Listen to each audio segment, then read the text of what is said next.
आज हम एक ऐसी कहानी की दुनिया में चल रहे हैं जो सिर्फ डराती नहीं बल्कि सच कहूं तो दिमाग को एकदम उलझा कर रख देती है। इसका नाम है सबवे ट्रैप। और ये कोई मामूली हॉरर स्टोरी नहीं बल्कि एक बहुत ही गहरी साइकोलॉजिकल पहेली है। चलिए इस एक सवाल के साथ कहानी की शुरुआत करते हैं। जरा सोचिए क्या होगा अगर किसी की जिंदगी की सबसे बड़ी गलतियां, उसके सबसे बड़े डर उसे एक ऐसी जगह पर हमेशा के लिए कैद कर लें जहां से निकलना नामुमकिन हो। बस यही सवाल इस पूरी कहानी की जान है।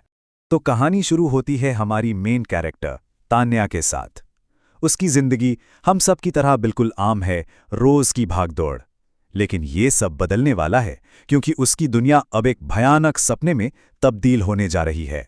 तो ये तान्या है कौन? देखिए, कहने को तो वो एक सुविधा स्टोर में क्लीनर है, लेकिन उसका असली नेचर है जिम्मेदारियों से बचना। चाहे वो काम हो या फिर कोई रिश्ता, वो कमिटमेंट के नाम से ही डरती है। और यही उसकी वो सबसे बड़ी कमजोरी है जो इस कहानी को आगे बढ़ाएगी। और ये बात उसके साथ काम करने वाला राघव एकदम मुंह पे बोल देता है। ये सिर्फ एक सवाल नहीं है, ये तान्या के अंदर जो लड़ाई चल रही है उसका आईना है। एक ऐसी लड़ाई जिसका सामना अब उसे करना ही पड़ेगा। और बस यहीं से तान्या की नॉर्मल सी दुनिया एक कभी ना खत्म होने वाले भयानक जाल में बदल जाती है।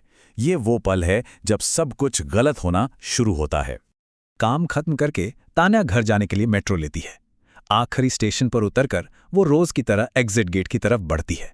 अब तक सब कुछ बिल्कुल नॉर्मल लगता है। वो गेट से बाहर कदम रखती है, लेकिन बाहर की दुनिया की जगह वहां कुछ और ही उसका इंतजार कर रहा होता है। असलियत अब टूटने लगी है।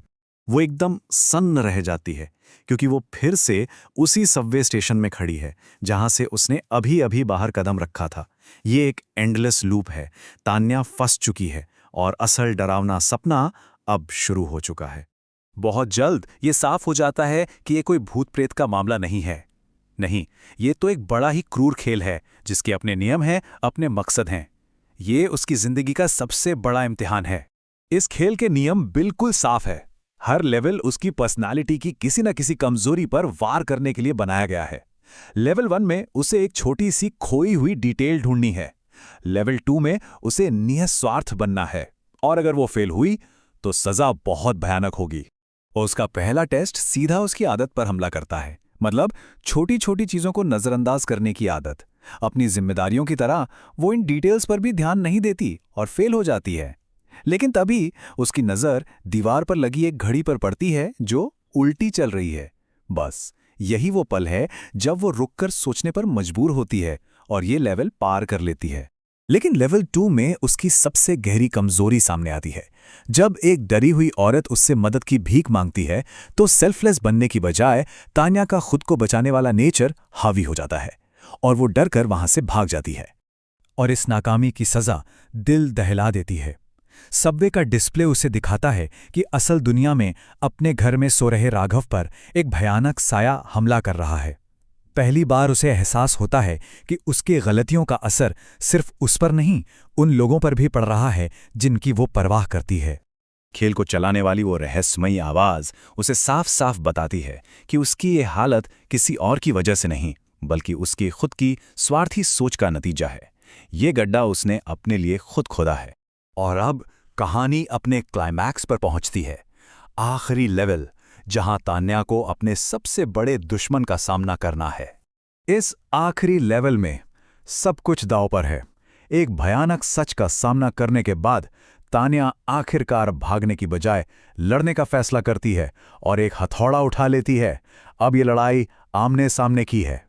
एक बहुत ही भयानक लड़ाई होती है और उसके बाद तान्या आखिरकार उस नकाबपोश दुश्मन को मार गिराती है जो उसे इतने वक्त से परेशान कर रहा था।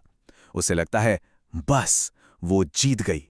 लेकिन जैसे ही वो उस दुश्मन का नकाब हटाती है उसके तो होश ही उड़ जाते हैं। वो एकदम जम सी जाती है। अरे, जिस दुश्मन से वो इतनी देर से लड़ रही थी, जिसे उसने अभी अभी खत्म किया, वो कोई और था ही नहीं, वो तो खुद तान्या थी।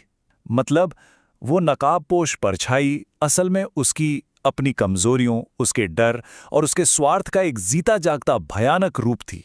इस भयानक सच के सामने आने के बाद कहानी अपने अंत की ओर बढ़ती है, जो असल में एक अंत नहीं बल्कि एक नई शुरुआत है। तान्या की आंखें खुलती हैं और वो खुद को उसी मेट्रो स्टेशन पर पाती है जहां से ये सब शुरू हुआ था। यानी टाइम रीसेट हो गया है, उसे एक दूसरा मौका मिला है, लेकिन अब वो पहले वाली तान्या नहीं रही। और ये बदलाव सिर्फ सोच में नहीं, उसके एक्शन में दिखता है। जो तान्या पहले मदद मांगने वाली औरत को छोड़कर भाग गई थी, अब वही तान्या स्टेशन पर कुछ गुंडों को देखकर छिपती नहीं है, बल्कि वो एक लोहे की रॉड उठाती है और खतरे का सामना करने के लिए आगे बढ़ जाती है। वो बदल चुकी है। तो इस पूरी कहानी का मतलब क्या है? वो सबवे कोई असली जगह नहीं थी, वो तो एक साइकोलॉजिकल भट्टी थी, जिसे सिर्फ इसलिए बनाया गया था ताकि तान्या को उसके अंदर के राक्षसों से लड़ने पर मजबूर किया जा सके, क्योंकि असली लड़ाई हमेशा खुद से होती है। और ये हमें कहानी के आखिर में एक बहुत ही दिलचस्प सवाल पर लाकर छोड़ देता है। क्या तान्या अब सच में आज़ाद है, या ये तो सिर्फ एक लेवल पार हुआ है और जिंदगी का असली खेल तो अभी शुरू हुआ है?